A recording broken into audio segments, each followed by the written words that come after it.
a very good morning to everyone. Namaste, salam alaikum, and thank you, Father Justice, for this invitation. It's always a pleasure to talk to the groups that are connected with NCN, and thank you for the happy memory of Andaman, where we began the Children's Parliaments after the tsunami had taken place. You see, the organization I was working for, Holistic Child Development India and Kindernot Hilfer, had decided to start building houses for tsunami victims, survivors, I'm sorry. And when we did that, after we had finished, we thought, what can we do for community building? And then we thought of children's parliaments and the self-help groups for the communities there. And that's how I was connected with Father Edwin and Father Justice and his team and Joseph Ratnam, who came and helped us start. And after that, in mainstream India, we have over 600 children's parliaments now, and they are doing beautifully well. So this is a very powerful tool. But even before that, I like to again, of course, thank NCN, Father Edwin, the founder, President Raviji, Brother Verghese, and his team of sisters who are doing wonderful work everywhere across India.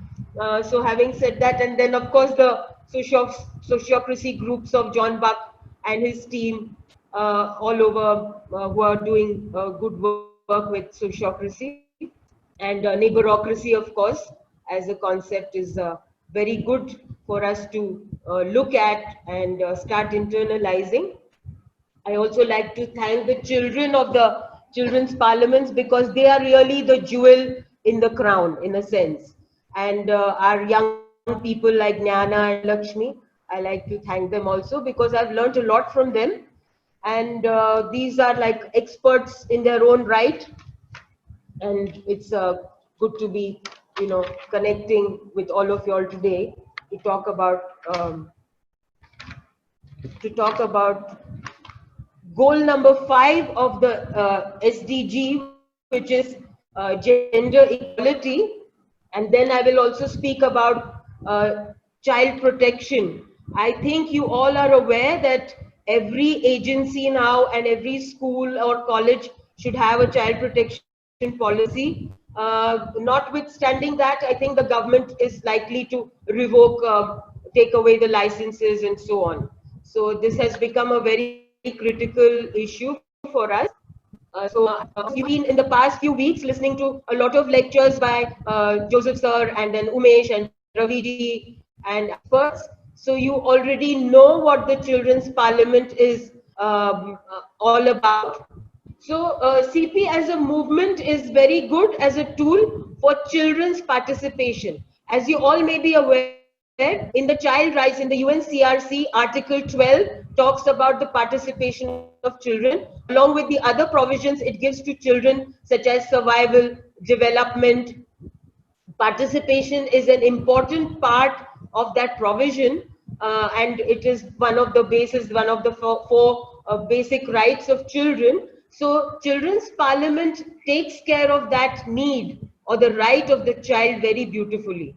I'm sure there are other groups of children as well that are formed across, urban areas and villages and so on. But the children's parliament comes very close because it helps children to understand how to think, how to take decisions, and how to implement on these decisions. So all this is taught within the CP. I'm sure you all have heard a lot of that before. So again, I like to welcome all my colleagues from the past years. I think many of them are here already. So I like to welcome all of them. Thank you. Good morning, all of you all. And I hope you like what you will hear today. Many of us have been working together, so it's nice to connect again. So today I will talk about gender equality and child protection, online safety of children. As you know, now in these COVID times, everybody is going online and they are, the children are studying at home and parents are getting very worried, anxious, and also angry with the children, with the school system and all of that. We will be taking up education next time when I speak. So I will do that in detail as well. But today, like I said, I will talk about gender equality and children's protection, online protection also. Gender. Okay, I would request Father Justice to signal me at the end of 25 minutes so that I stop talking about one of my favorite topics, and then I carry on with the next one. But yeah, gender, as you all know, is a social construct, huh?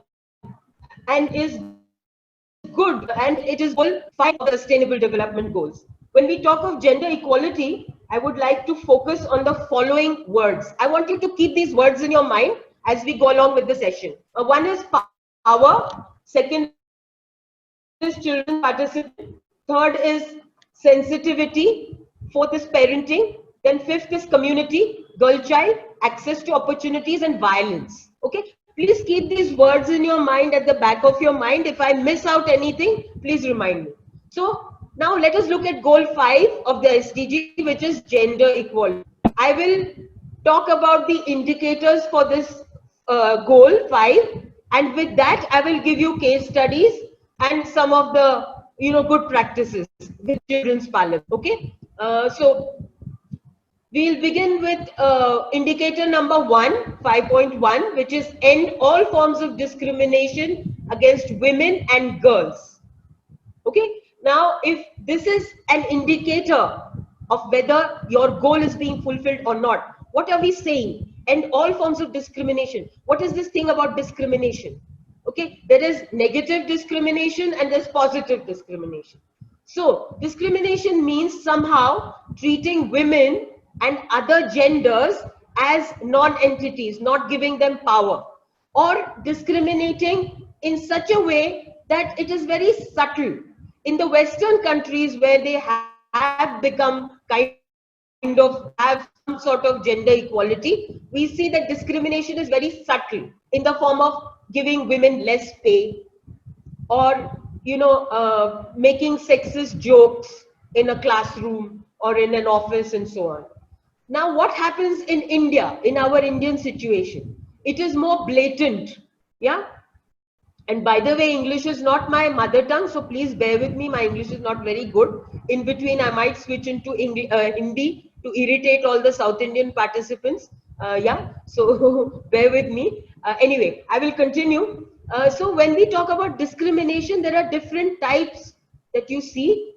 For example, in a meeting, a lot of men will, if a woman is speaking, they will interrupt her. So what has happened is, of late in the West, there is an app called Mantruption. It is on the phone, a woman can download it, and if she's sitting in a meeting and if a man interrupts her, that will start beeping. That phone will start beeping. Okay? So this is how technology is helping gender equality, but this is the sort of discrimination that happens. Also in workplaces, not giving a woman her due or paying her less and so on. And strangely, I'm sharing this because it's important for us to understand gender equality. There was a study done and they found that Indian women who are less qualified get paid more in many organizations. And they found out the reason was because if a woman is more qualified, she'll talk too much. She will talk more in meetings and give her views and all. But if a woman is less qualified, she feels a little maybe afraid, or maybe she's smart enough, she knows when to keep her mouth shut. So the pay is much better for such women. So this is a discrimination that goes on. Now let's look at childhood. We know that when children are born, both boys and girls have similar brains. But as they grow older, it is found, especially in our kind of countries, Asian countries and so on, the brain of the girl child starts forming very differently, because there is some kind of neglect, there is a sort of violence, it's a subtle form of violence, and there is a neglect in terms of nutrition, caregiving and so on. And that's why girls start performing less and less smartly as they move on in age. Yeah, and then somehow boys take over. So these are the subtle forms of discrimination. You have to connect it with the rights of the children, the UNCRC rights of the children and see how discrimination is happening.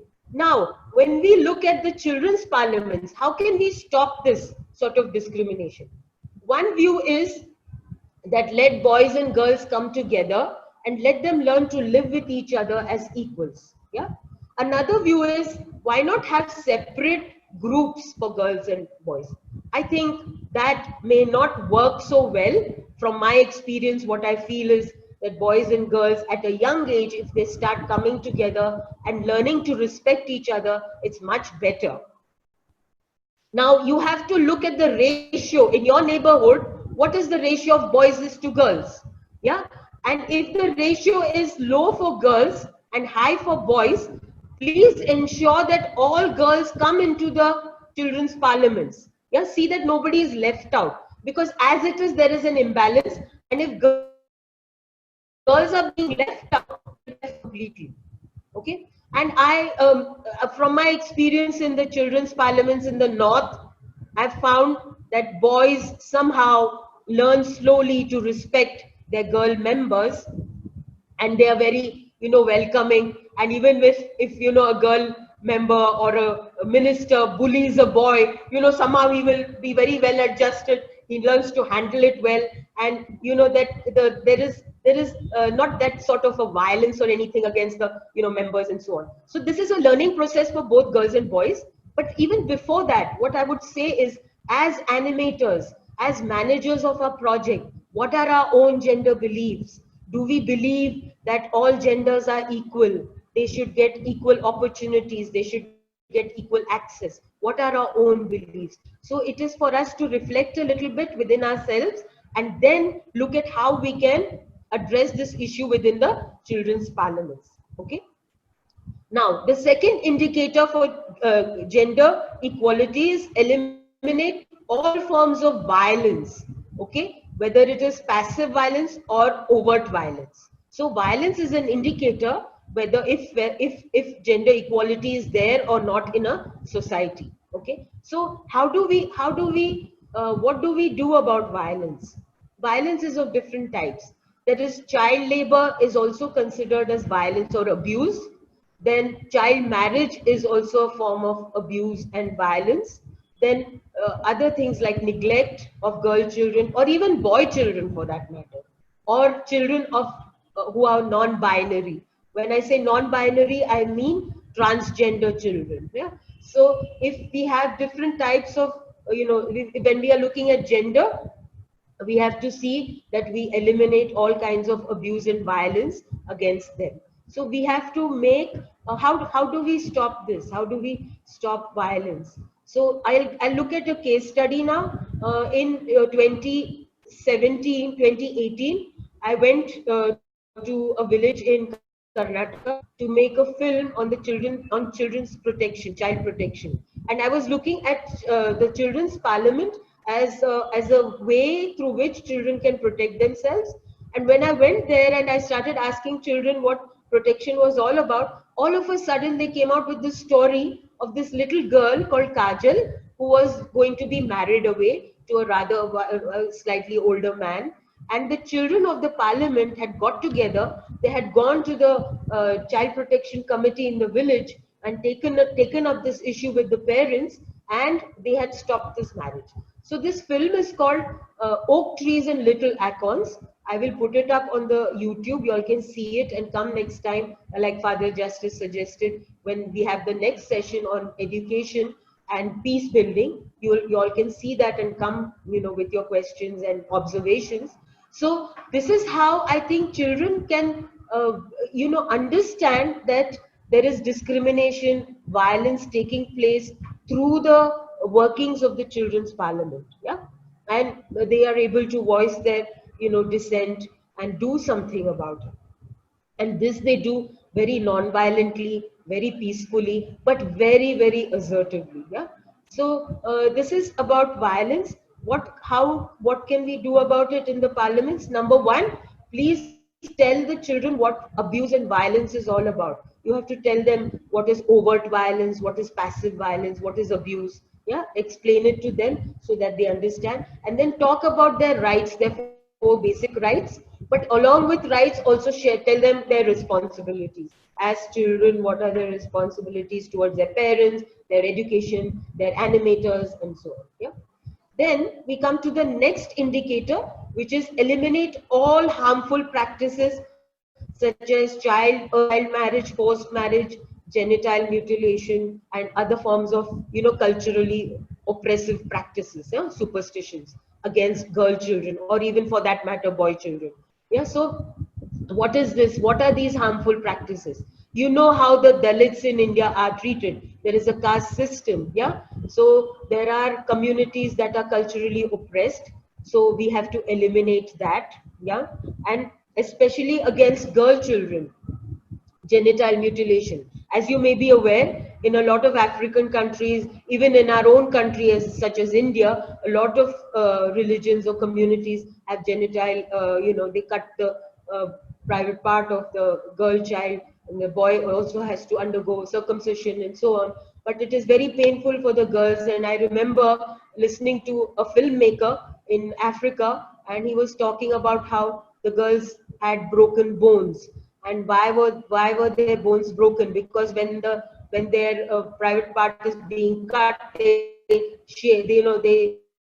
struggle, and when they struggle, the elders hold their hand, and that's how the bones break. And it's very traumatic to even listen to these stories. So these kind of practices have to stop now. So this is one of the indicators whether your goal is being fulfilled or not, whether you're achieving this goal 5 or not of gender equality. Then the fourth indicator is recognize and value unpaid care, domestic work through the provision of public services. That means a lot of our mothers, grandmothers, aunties, sisters, sister-in-laws, all of these people who are so-called housewives, or they're working on their farms, or they're working with their husband in some a small business. Maybe they're just not getting paid, they're unpaid. Even our unorganized sectors, for that matter, there are no rights for them, no rules for them, and they are just doing their work, and they are unpaid and unrecognized. So this has to end. If this ends, we are saying that our goal is being fulfilled. Now coming to this point and the children's parliament, where do you see the connect? If you notice, in a lot of our villages, our children are working on the farms or helping their parents in some way and missing out on school.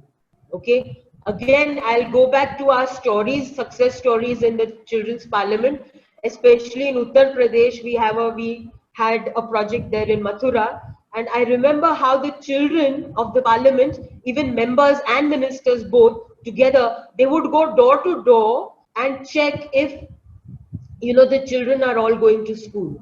And they did that also with the children who are differently able. So they would bring them into the parliaments in the evening during their meeting, and after that what they did was they would go to school, and then see that these children were enrolled. They would talk to the parents and all. Not that they had 100% success. Many times the parents would not be willing to send their children to school, but rather send them to work.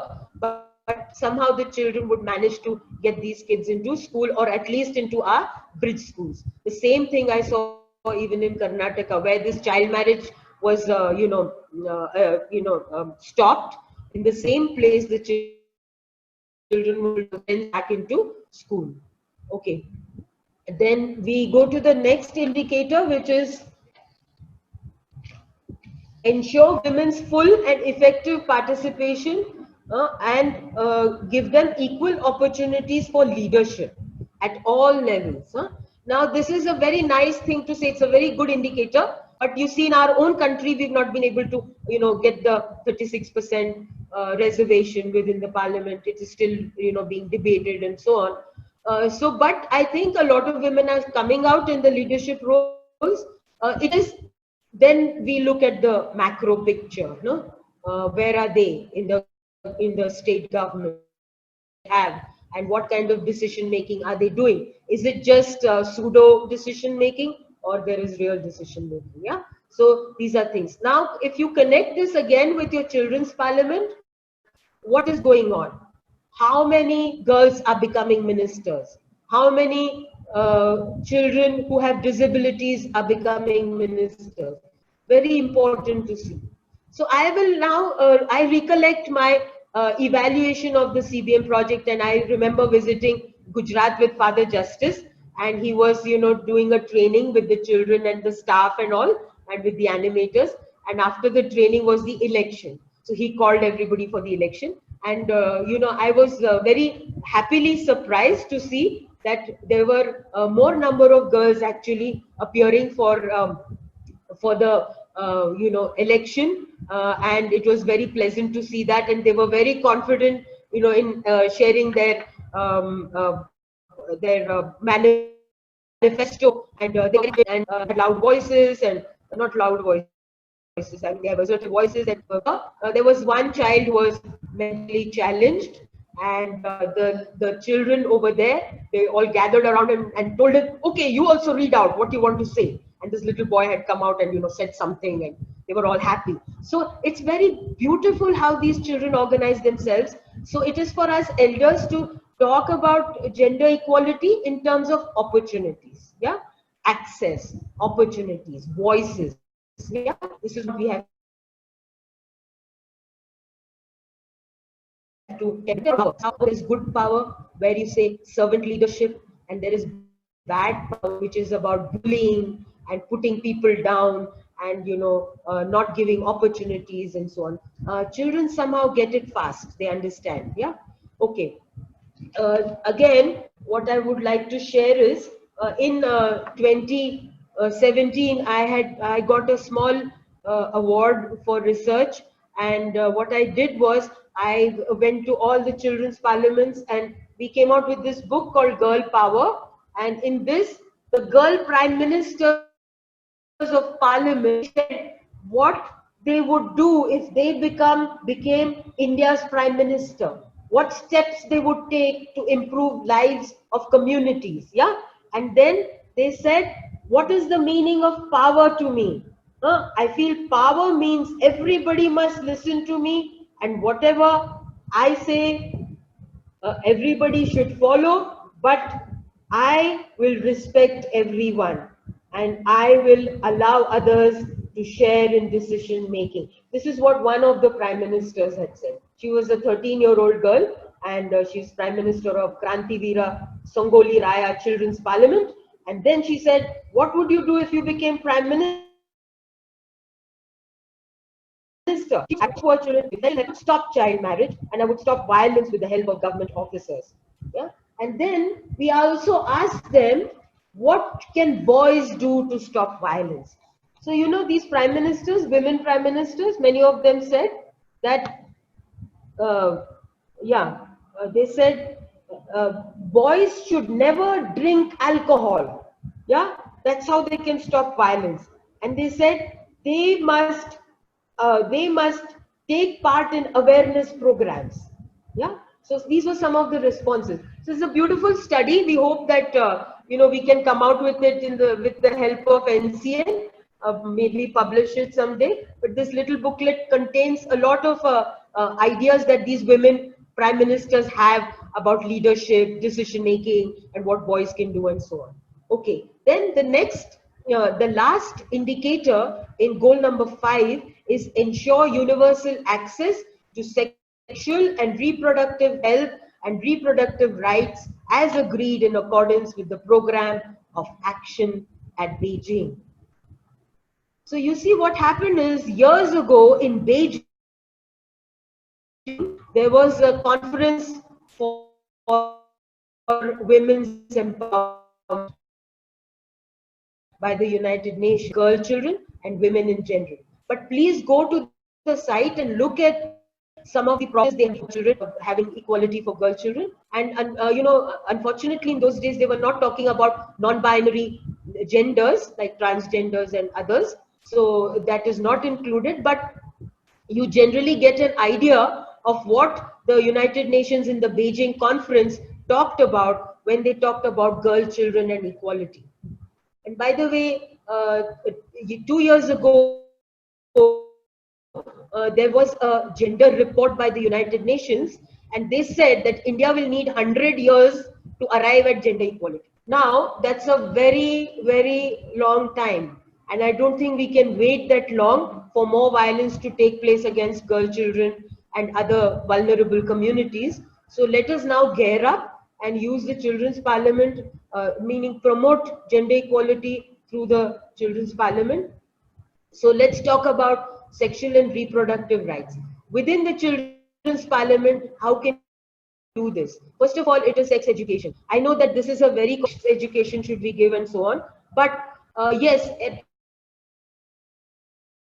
at whatever level you think you can talk to girls and boys about reproduction, how they should, look at issues of values of love, marriage, family, their own safety. First of all, their own safety before they get into sexual activities, and how it is related to health and violence. These are topics that we have to openly talk to our children in a very sensitive way so that they understand their own safety and security when it comes to sexual reproduction. Because you see, around the world, this is a very controversial issue again about women's sexuality and reproductive rights of women. If you recall, even a country, a very strict country, a Catholic country like Ireland, has now come up with new laws which are empowering women as far as reproductive health is concerned. And if you remember, it was this Indian doctor, a lady doctor, who died on the operation table because she was not allowed to abort. The doctors refused to abort her baby, and she died. And after that, everybody in Ireland woke up and they said, let's do something about it. And they have changed their laws now. So this, I think women, what happens is they get, and especially young girls, they get raped. How much the rape cases are. There were almost cases of teenage pregnancies, underage girls who were pregnant, and many of this was because of sexual abuse and because of rape maybe, and parents were helpless, the children were like this. So this is a cause for concern. So let us put our all our what do you call it, shyness and all our dilemmas aside, and look at it from a very practical and a proper perspective. Also take a spiritual recommendations for NGOs and a recommendation for civil society groups of the government for CSR and so on, companies and all that. Then what are some of the tips that I like to share? By the way, I know that I'm very sensitive to the fact that you all are working at different levels and you already have a lot of knowledge. So please, this is a very humble offering and sharing. So do not think that I'm this expert who has the last word on all this. No, I'm just sharing some of these tips with you. You may want to use it or may not want to use it. That's your discretion. But some of these things work in the children's parliaments, I have found. Yeah. Explore harmful and harmful cultural and religious ideas and superstitions through storytelling. Tell them empowering stories, real stories maybe. Yeah, tiny stories. From whether it can also be from religious texts, but that can be a little dangerous sometimes. But if you have good practice stories from your community, share these stories with the children. So these things you can talk about. Also, many communities believe that girl children need not go to school because it's against their religious beliefs. So please talk to them through these stories and help them get out of it. So these are empowering narratives from your own families that can help. Then give them historical examples from history. And people would throw stones at her when she stepped out of the house. Okay, and then eventually she died in plague at the age of 32. She was serving the community and she contracted plague and died. But by the age of 32, she had built at least 4 or 5 schools in Pune city. We were lucky that she was able to start this whole movement for girl children.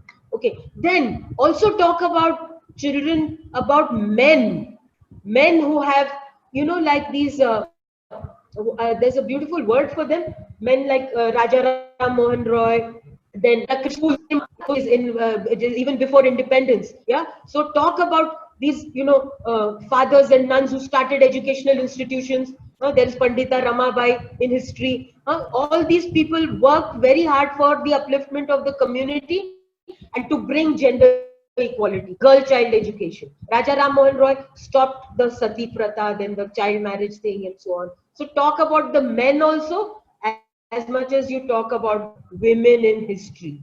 Okay, so there are these great educationists, we can talk about them. Then we come to an important point.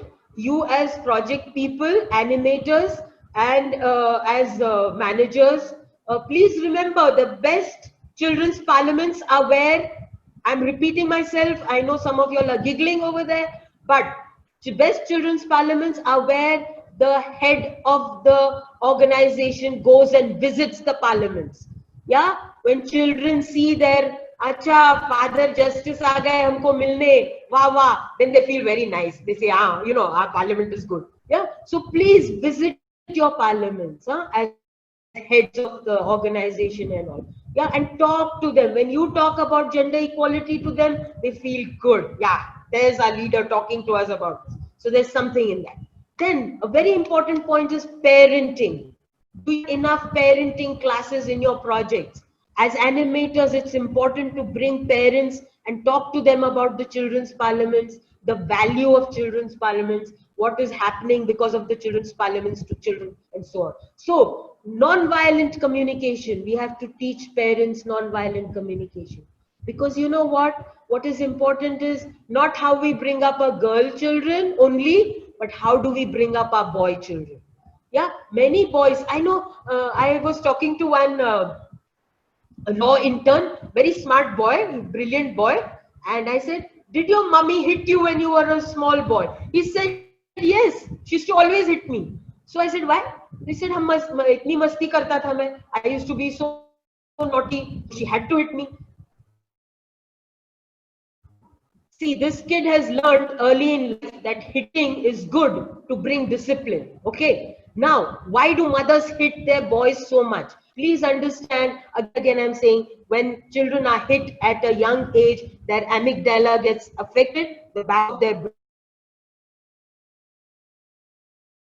brain, and it's important for children to understand empathy, to understand non-violence, to understand the pain of another person. Yeah, if those circuits are damaged at an early age, they become numb to other people's pain. Even their own pain, they become numb. So how do we raise our boys? Are we hitting them all the time? Are we telling them, don't cry, boys don't cry? And then, if they build better. I remember as a child, in my family, my grandmother said, boys are not supposed to touch the broomstick, or bad luck will come, something like that. So these are things that you have to bring into focus for parents to understand. Yeah. So please be gentle and non-violent with your boy children also and your girl children also. Yeah. Very important. Parenting skills. Yeah. Then as social workers, as animators, very important for you to keep tabs on whether girl children are attending the meetings or not. Yeah, because in the villages, they end up looking after their siblings or doing housework and they don't attend the meetings. So please ensure that they are attending meetings and, maybe following, you ensure that they stand up for elections and so on. Okay. Then girl children, are they getting their sanitary napkins? Are they having enough sanitation facilities in their school, around the house? Is that why they are not coming for the meetings? All these things you will have to take care of, as social workers in the children's parliaments. Then the circle system, you know how sociocracy works, no? In the parliament, they're supposed to sit in a circle and each one speaks. So there is no interruption.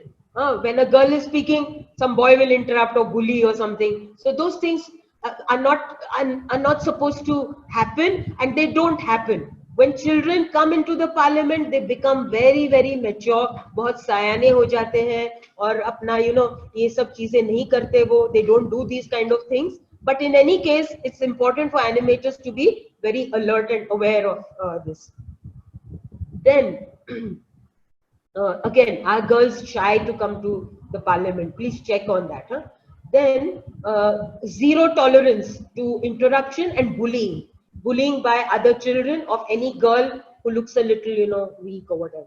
I remember in my Devdasi project in Karnataka, there's a project for children of Devdasi women, who are women in temple prostitution, and which is of course banned now and it has gone. But there was this one girl who was made the prime minister. She's the daughter of one of the Devdasis there. And when I was speaking to her, she said, they speak Kannada in a very strange, funny way. And it's great to hear them speak like that. And so this girl was saying, now I'm prime minister. So I asked the other children, why did you make her the when because in the village she was always discriminated, and they said Devdasi Maglu, Devdasi Maglu, daughter of this Devdasi. They used to talk about her very derogatorily. But the children had made her prime minister because she was very good in maths in the school, very good. So she used to help other children do the calculations and all, and her handwriting was very good. So these kids would go to her and say, hey, nang barf kodu solpa, means write and give me kind of thing. So they said, here's a useful girl, so let's make the prime minister. So she became prime minister. And then this girl told me, she said, Akka, now, when I go for the meeting, I'm very blessed because I'm prime minister. And the villagers now, they don't call me Avlu Avlu, that girl. They say, oh, prime minister, prime minister is walking on the road, they address her like that. So these are changes that have happened now in the identity of the girl children, and also how the others, the community, looks at these children who are part of the children's parliament. Yeah. Then my last 2 points for gender equality: please encourage sports. Have girl children participate in sports, elocution, and all these, cultural activities. See that they are there. It is not, and debates, not about shouting, not like the ones we see on television, not the shouting debates, but debates where they can exchange ideas and express their views. Poetry recitation, storytelling, sports, very, very important for bringing gender equality in the parliaments. Then please avoid competitions, because competition is very detrimental to cooperation. Yeah, we are trying to build communities of collaboration and cooperation. So minimize your competition. Maybe have 1 or 2 in a year, but don't every time have competition where they are fighting each other. Have community, what do you call it, collaborative games, and learn to acknowledge girl children or boy children who are good, who've been, following certain gender equality principles and so on. Give them a little certificate or so. Acknowledging their efforts, very, very important for animators to remember in the children's parliaments. So, yeah, I will move on now. See, when we come to the topic of education, I will also be speaking about multiple intelligences. So children have multiple intelligences. It's not like one intelligence that they have. Yeah. And then gender equality, and the next topic also of child protection, it is related to having 5 frames of mind. There was a very brilliant thinker called Howard Gardner, and he did a lot of research and found that children have different intelligences, and if they have 5 frames of mind, 5 ways of thinking, yeah, then they are very, very empowered to become good citizens of a nation. Yeah, so we'll talk about that next time, 5 frames of mind. If you can do some reading, that will be excellent, so that you come prepared. Okay. And then rational thinking for children, very important, that they understand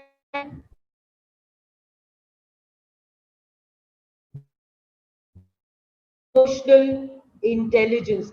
I will not get frustrated and boys to understand that. This is again linked to gender equality. That, a boy goes to a girl and says, will you marry me? She says no. Then he goes and commits suicide, or she commits suicide, or, they throw acid on each other. No, no. This is again, frustrations. And that's why we have to bring in rational thinking in our children, so that they understand gender equality.